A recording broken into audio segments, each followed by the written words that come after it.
Historia Studies Club memuat informasi, teknologi, dan pendidikan. Setelah nonton, support like, subscribe, dan bunyikan belnya ya untuk mendapatkan informasi terbaru. Halo sahabat HC, Bismillahirrahmanirrahim. Assalamualaikum warahmatullahi wabarakatuh. Jumpa kembali bersama saya, Rola Faldila, dalam persiapan seleksi akademik PPG 2022. Bapak Ibu apa kabar? Semoga tetap sehat selalu dan dipermudah semua urusannya ya, amin. Bapak Ibu langsung saja kita mendapatkan surat terbaru dari GTK Kemendikbud per 10 Maret 2022. Sebagaimana surat Direktur Jenderal Guru dan Tenaga Kependidikan tentang akun Belajar ID sebagai SSO yang disampaikan mulai tanggal 12 Maret 2022 akan digunakan sebagai SSO SIM PKB. Nah, di lapangan banyak para peserta, begitupun yang masuk ke saya, kesulitan untuk mengakses, kemudian untuk mensinkronkan atau menautkan akun Belajar ID-nya ke SIM PKB. Ada yang harus direset terlebih dahulu, ada yang kesulitan mendapatkan akunnya. Maka, sehubungan dengan hal itu, berimplikasi pada pelaksanaan seleksi PPG dalam jabatan tahun 2022.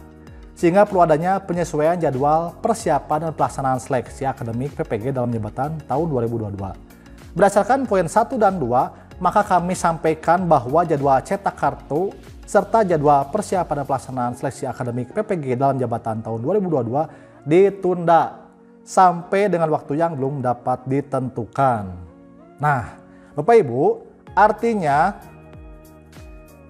kami mohon bantuan saudara untuk menyampaikan kepada guru-guru sasaran peserta seleksi akademik PPG dalam jabatan tahun 2022 sesuai kewenangannya masing-masing. Ini harus betul-betul disikapi dengan bijak, Bapak Ibu, yang kesulitan menautkan akun Belajar ID dengan SIM PKB-nya, jangan khawatir, nanti akan dibantu oleh Kapten Belajar ID-nya. Ya, untuk Jawa Barat, wilayah Kabupaten Bandung bisa menghubungi saya.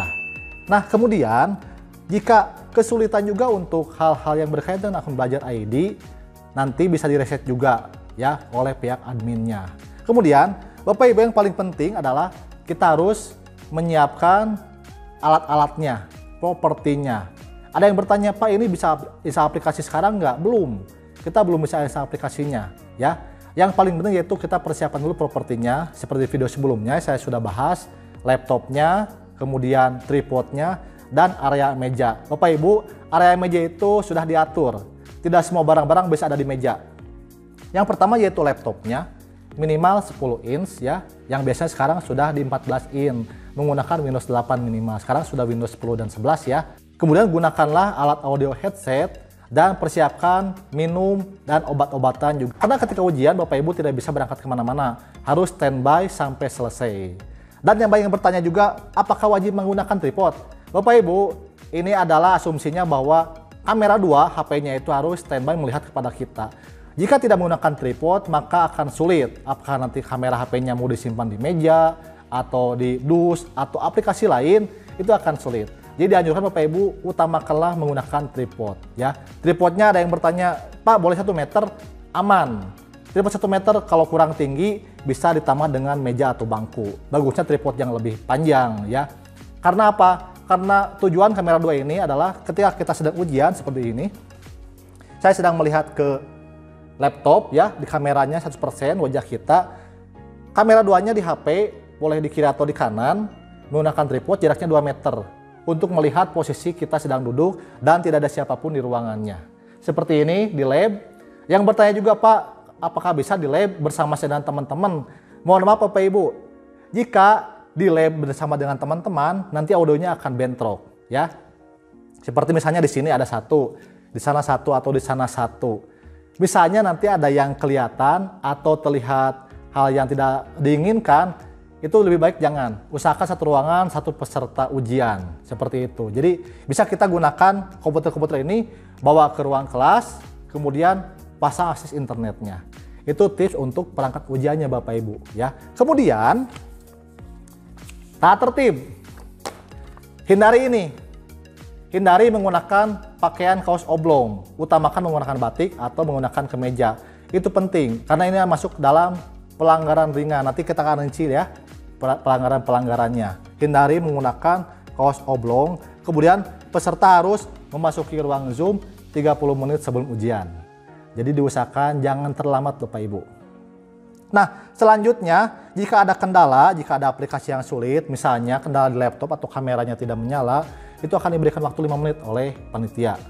Dan Bapak Ibu nanti akan dipandu di grup WhatsApp bersama pengawas. Jangan khawatir, meskipun banyak informasi untuk segera install aplikasi, jangan dulu. Kita akan dipandu oleh pengawas di grup WhatsApp.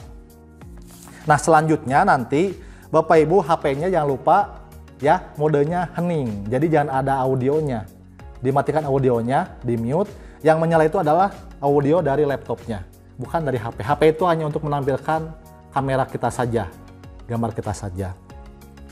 Kemudian juga dilarang mendokumentasikan ujian, dilarang direkam ya. Itu penting sekali, apalagi menyebarluaskannya itu sangat tidak dianjurkan, nanti akan didiskualifikasi. Itu termasuk pelanggaran berat juga. Kemudian nanti Bapak Ibu wajib di tempat duduk ini sewaktu ujian dimulai sampai selesai. Sampai dinyatakan ujiannya selesai. Jadi Bapak Ibu tidak bisa kemana-mana. Jadi kalau ada kepentingan pribadi, usahakan sebelum ujian dimulai Bapak Ibu silakan untuk kepentingan pribadi dulu ya. Seperti itu. Nah, selanjutnya juga ini ada peserta dilarang merokok. Kemudian peserta hanya boleh minum air putih ya, botolnya transparan, bisa tumbler transparan atau minuman botol yang sudah tidak ada labelnya. Persiapan juga obat pribadinya. Kita cek nih pelanggaran-pelanggarannya. Yang pertama masuk dalam pelanggaran ringan. Peserta lupa mematikan suara HP-nya. Selanjutnya, peserta berpakaian tidak sopan atau menggunakan kaos. Nah, nanti akan diberikan sanksi ini oleh pengawasnya. Akan diberikan peringatan.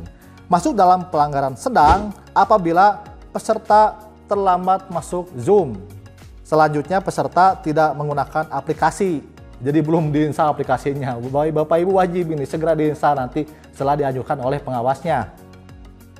Dan peserta meninggalkan ruang ujian. Itu betul-betul sangat tidak dianjurkan Bapak Ibu. Nanti jika melakukan salah satu dari situ, peserta akan dibatalkan dari sesi tersebut dan akan dijadwalkan ulang. Artinya tidak bisa melanjutkan ujian. Kemudian nanti jika peserta menyimpan atau menyebarluaskan sebagian atau seluruh soal, ini termasuk pelanggaran berat. Peserta dinyatakan tidak lulus. Ini betul-betul sangat tidak dianjurkan Bapak Ibu ya. Jangan coba-coba untuk merekam atau menyebarluaskan soal-soalnya. Yang terakhir, peserta dibantu oleh pihak lain atau peserta memasukkan data. Peserta akan dinyatakan tidak lulus dan didiskualifikasi oleh panitia. Oke, Bapak Ibu, itulah beberapa hal yang harus dihindari dan yang harus dipersiapkan dalam pretest ini ya. Nah, berhubung karena ada perpanjangan waktu dalam batas waktu yang tidak ditentukan, Bapak Ibu persiapkan propertinya terlebih dahulu. Persiapkan laptop. Oh iya, wajib laptopnya jangan yang ngedrop baterainya, mohon maaf. Harus yang sehat laptopnya, kemudian persiapkan cacanya juga dan tripod. Itu paling penting untuk persiapan ujian. Untuk soal-soalnya Bapak Ibu bisa cek di kisi-kisinya. Di video saya yang sebelumnya juga ada kisi-kisi yang sudah dipublish untuk beberapa mata pelajaran. Itu silakan dikuasai karena berlatih itu penting. Kita akan melihat beberapa alternatif-alternatif dari soal-soal yang sudah ada di sebelum-sebelumnya. Kemudian nanti setelah selesai ujian juga kita baru boleh meninggalkan atau menutup aplikasinya dan Zoom-nya jika diizinkan oleh pengawas. Seperti itu Bapak Ibu. Baik, itulah informasi untuk hari ini Bapak Ibu ya, di persiapan alat-alatnya, propertinya, dan kita tunggu jadwal untuk pencetakan kartunya. Demikian dari saya, semoga bermanfaat. Sampai jumpa di pertemuan berikutnya. Wassalamualaikum warahmatullahi wabarakatuh.